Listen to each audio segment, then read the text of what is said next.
Karen reported me for pool trespassing. Didn't realize it's my pool and I'm not in the HOA.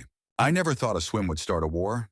2 months ago, I moved into Cedar Pines Estates with dreams of suburban peace morning swims, weekend BBQs, and evenings reading by poolside. After a grueling year in corporate finance, I traded spreadsheets for fresh air and finally, a backyard pool. It was a modest thing, fiberglass, 4 by 8 meters, solar heater, and a painted concrete deck shaded by a lone maple tree. Nothing fancy, but mine. I'd signed no HOA documents. Cedar Pines isn't gated. No fees, no fanfare. Just a handful of neighborhood families sharing driveways. Not rules. That's why it caught me off guard the morning I stepped outside to find a letter stuck under my door. Notice of trespass, unauthorized pool usage reported by HOA president. Cease and desist immediately or face fines. There was no HOA. I spent the next hour pacing the deck, staring at the letter, my pool. The violation had come from Karen Thompson, the woman across the street, president or self-appointed president of the newly minted Cedar Pines Homeowners Association. I'd seen her at neighborhood meetups, shiny notebooks, pointed shoes, and a calm that felt more like command. Then I remembered, Saturday evening. I'd smelled chlorine in the air, heard laughter from her barbecue. Her kids had been playing near the pool gate. The chatting had drifted over. I waved. She'd glared. Now, she'd reported me. I climbed the fence that afternoon. The pool looked so serene, clear water, sunbeam dancing, my initial tranquility mocking me. I marched across the yard. Karen, I called, bracing on the step. She turned, clipboard at hip. Yes, this is my pool, I said, voice steady. I live here. I'm not part of any HOA. Stop sending these letters. She narrowed her eyes. This is entire neighborhood property. You're trespassing on common amenities. Common amenities, I repeated, tone clipped. This is my land, my pool. Public, no. Private, absolutely. She flipped the clipboard open. Section 4.2 of the HOA bylaws, I cut her off. Your bylaws don't legally apply to me. I never signed them.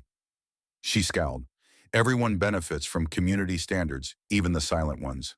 I breathed in, trying to stay calm, then withdraw, or have your association make it official vote, register, file documents. Until then, no trespassing on my property.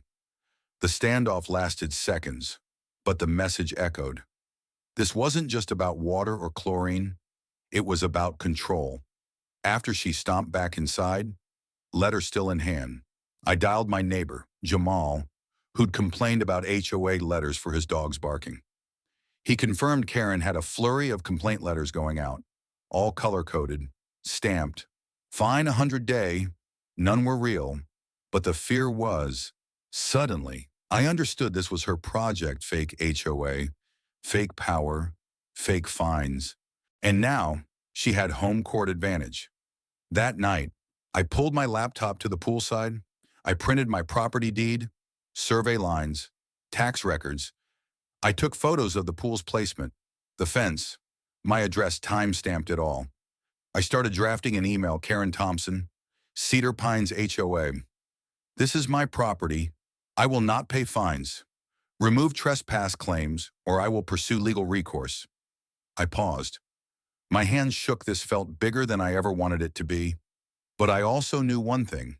If silence allowed this to happen, confrontation and clarity needed to follow. By the next morning, I had the evidence, pictures, official land documents, and a polite but firm email ready to go. But when I checked my inbox, I froze. There was already another email waiting from Karen. This time, CC'd to 8 other addresses. Subject: Community Action Notice, Non-Compliance by Resident at 116 Redwood Circle Neighbors. It has come to our attention that the occupant of 116 Redwood Circle is continuing to use common HOA facilities without consent or dues contribution. We are escalating this matter with legal counsel. Please refrain from supporting unauthorized use. Enforcement may require temporary suspension of privileges across common zones. Karen Thompson, HOA President, Cedar Pines. My hands curled into fists. I wasn't just being accused, I was being isolated. She'd sent that to every neighbor. She wanted me out of the community circle before I could even tell my side. And now temporary suspension of privileges was being threatened for everyone if they didn't fall in line. Karen had officially crossed the line from annoying to dangerous. That afternoon, I walked out to find 3 people on my property, strangers, 2 men in beige uniforms, clipboard in hand. They were standing inside my fence line, peering into my pool like they were measuring a crime scene. "What the hell are you doing?" I called from the deck. The older one, bald with a sunburnt nose, turned. "We're here on HOA orders to inspect the perimeter for unapproved construction." "There is no HOA," I snapped. "And you're trespassing. This is private property. You want a permit?" "Here's the title deed." I held up the papers I'd printed the night before. They didn't move. "Karen said this is shared land." The second one muttered, "She lied." I reached for my phone. "You've got 60 seconds to leave before I call the sheriff." That got them moving, but I knew Karen wouldn't stop. Not now. She was escalating faster than I could react.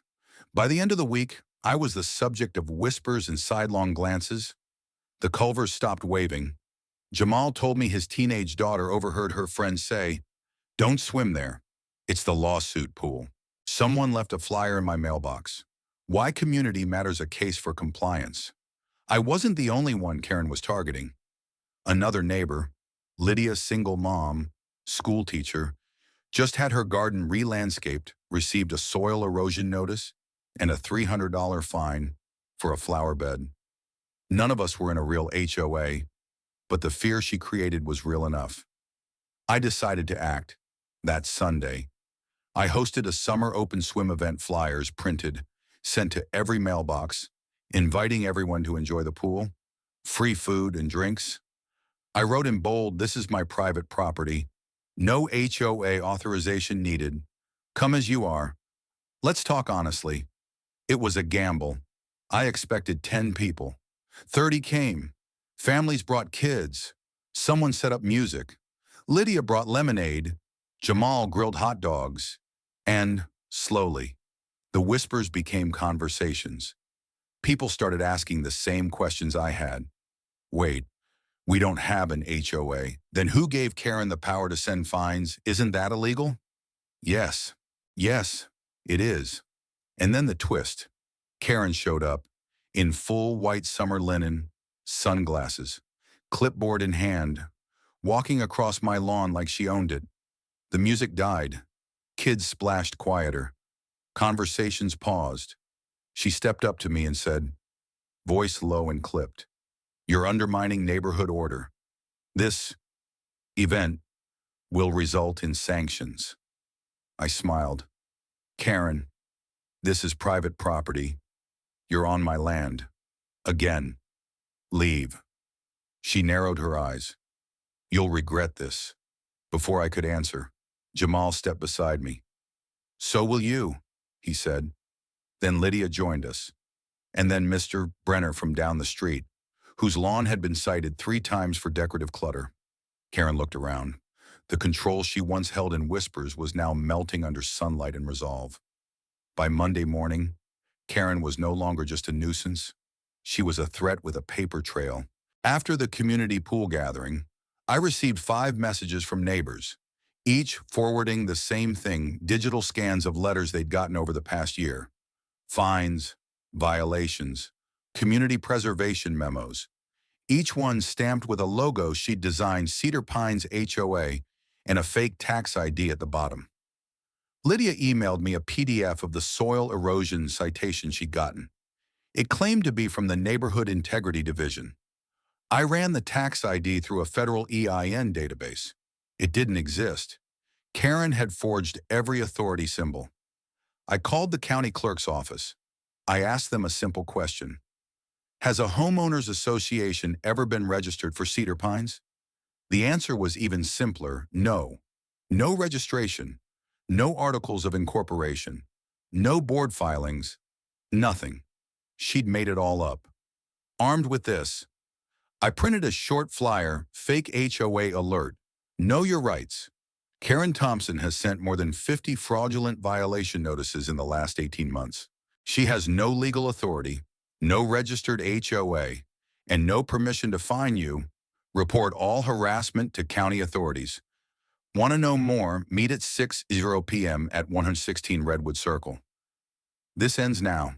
23 people showed up. The Brenners, Jamal, Lydia, the Nguyen family, even Mrs. Keller, who hadn't left her porch in months. We sat in my yard with lawn chairs and lemon water. I laid out the documents like an old-school courtroom, the deed to my property, photos of the fake inspectors, tax ID searches, digital comparisons of her fake letterheads. The anger in that circle was palpable, but something else buzzed beneath it: relief. We weren't alone. Karen had isolated people one by one, but now she faced a united front. The next morning, I drove to the sheriff's department. I brought a folder 2 inches thick: photos, documents, scanned emails, copies of flyers, the forged tax number. I handed it over to a deputy named Russell, who read the summary, then leaned back and whistled. "You're saying this woman created a fake HOA to issue real fines?" I nodded. "And used the threat of legal enforcement to control property owners." "Exactly." He stood up and disappeared behind the glass door. 10 minutes later, a detective named O'Leary joined me. I repeated the story. He said, "That's criminal impersonation of a public entity at minimum. Fraud, maybe extortion." 2. He asked for statements. I gave them names: Jamal, Lydia, the Brenners, the Kellers. Karen had gone too far. 2 days later, a patrol car parked outside Karen's house. She didn't come to the door right away, but when she finally did, it wasn't the composed HOA queen we were used to. It was someone stammering, confused, asking for clarity. She tried to say it was all a misunderstanding. The community expected standards. I was just formalizing expectations. But the officer held up the file. "You impersonated a government-registered homeowners association. That's not expectations. That's a felony." She wasn't arrested then, but she was served a cease and desist order and summoned for a hearing. And everyone saw it. The woman who once stood above us with rules and fines now stood on her porch, being handed legal documents like any other fraudster. But it wasn't over yet. That week, Karen went door to door with a petition to formalize the HOA, trying to legitimize the structure post factum. She claimed the neighborhood was at risk and needed her leadership. She knocked on my door. I didn't even let her finish the first sentence. "You were on my land. You accused me of trespassing on my own pool. You tried to scare the people around you. You lied." She stared at me like I'd slapped her. Then she said something that chilled me. "I did what no one else had the courage to do: protect this place from chaos." That's when I realized Karen didn't think she was the villain. She saw herself as the savior, but the neighborhood had seen enough. By the end of the month, she was voted out of her position in a public community meeting we hosted under the trees at the park. No official title, no gavel, just neighbors holding up hands and saying, "No more." Karen left before the end of the meeting. She hasn't returned since. Karen's absence from the neighborhood was like a storm passing. At first, there was silence, the kind that feels eerie, too quiet. No clipboard-wielding woman pacing driveways. No cryptic violation slips tucked under doors. No early morning scoldings about unapproved fence colors. For the first time in almost a year, people exhaled, but the cleanup wasn't over. In the weeks following Karen's fall from her self-appointed throne, we realized how deeply her influence had spread. Some neighbors still acted like they were being watched. I caught Mr. Nguyen nervously measuring his grass to exactly 3 inches with a ruler. Lydia confessed she'd kept receipts of all her flower purchases in case they were audited. It was absurd and deeply sad. That's when Jamal and I decided it wasn't enough to just expose Karen. We had to undo the damage. We started Simple a Block Forum every other Saturday. We invited neighbors to gather in the park. No pressure, just conversation. We called it Real Talk at Redwood. No fines, no power structures, just people sharing their stories. The first few meetings were small, but slowly more people came out.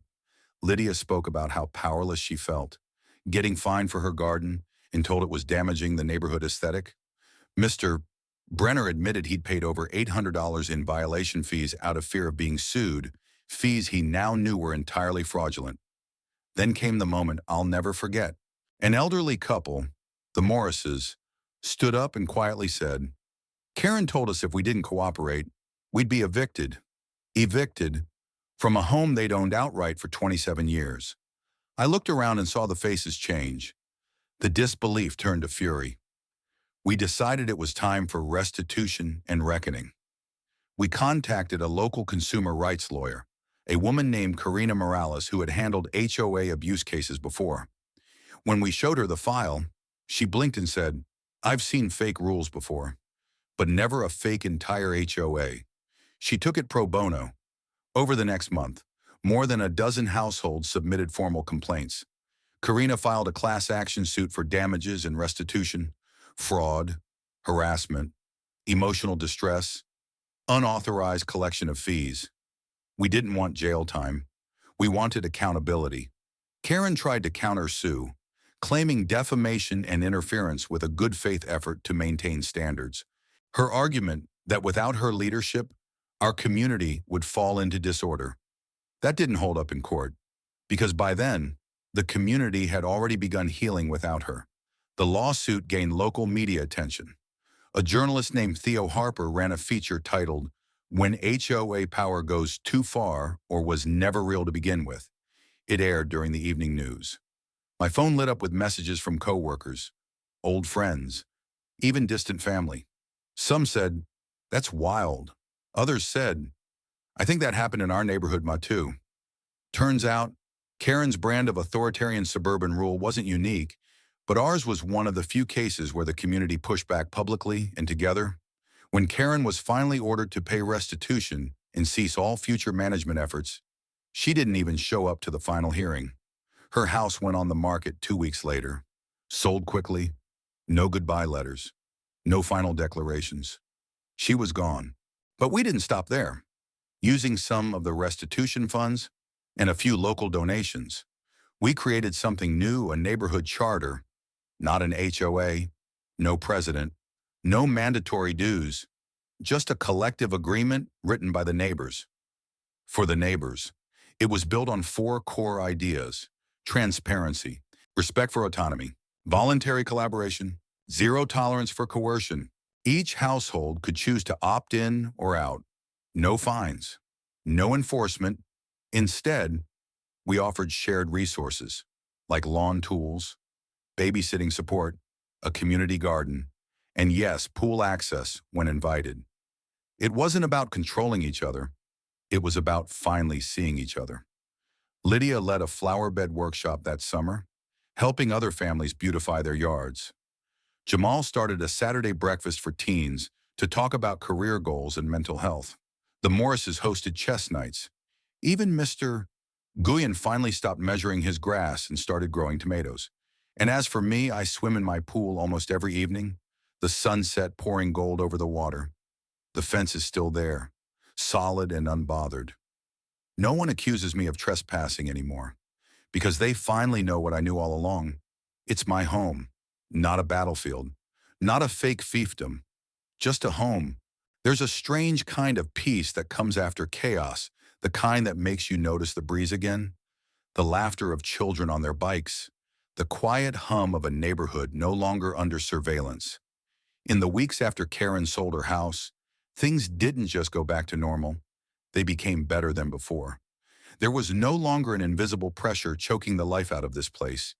Instead of judgmental glares from behind blinds, we saw people waving from porches. Instead of whispered complaints, we heard honest conversations. People started talking not about fences or trash bins, but about gardening, aging parents, career changes, grief, joy, and everything in between. It turned out the real community was waiting beneath the surface all along, waiting for someone to cut the wires Karen had wrapped around us. And that someone wasn't just me, it was all of us. The new neighborhood charter became more than just a piece of paper. It became a mindset. Every house on our street now has a small wooden sign at the foot of the driveway that reads, "Voluntary Community, Respect Before Rules." Some people paint theirs, others leave it plain. Some don't display one at all, and that's okay, because for once, no one's going to find them for choosing their own way. We installed a bulletin board by the mailbox's community events, tool swaps, birthday parties, pet sitting requests, no surveillance, no permissions needed, just trust. Our youngest neighbor, a 7-year-old named Sophia, drew a picture of the street and added one simple line at the bottom. No more Karen, just people who care. 3 months after the lawsuit, the county released a bulletin warning residents about unlicensed HOA impersonators. Our case was cited. It became a reference point across the state for how fake power structures can rise in the absence of real scrutiny. Other neighborhoods started reaching out. People emailed me, Jamal, Lydia asking how we did it, how we stood up, how we rebuilt. We didn't have all the answers, but we told them what we knew: start by listening, then speak with truth, then stand together. As for Karen, no one knows where she went. Some say she moved to a gated community on the other side of the county. Others say she's trying to start a clean living initiative somewhere in Arizona. But wherever she is, I hope she learned something. Not about bylaws or fences or fines, but about what real leadership means. It's not control, it's community. And community cannot be manufactured with a logo, a made-up tax ID, and a stack of forged letters. Community is earned. It's built when people trust each other, not fear each other. And now we have a real neighborhood, not one based on rules, one based on values. We look out for each other. We knock on doors when someone's sick. We share firewood, recipes, hand-me-downs. And sometimes, when it gets too hot, we gather at my pool, toss in some floaties, and laugh. No rules, no fines, no Karen, just neighbors, just people, just home.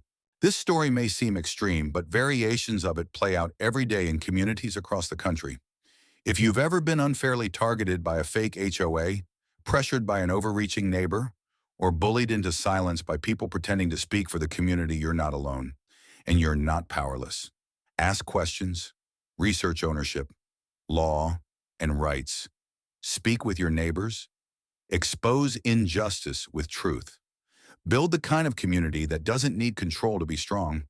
What would you have done in this situation? Do you think fake HOAs should face harsher legal penalties?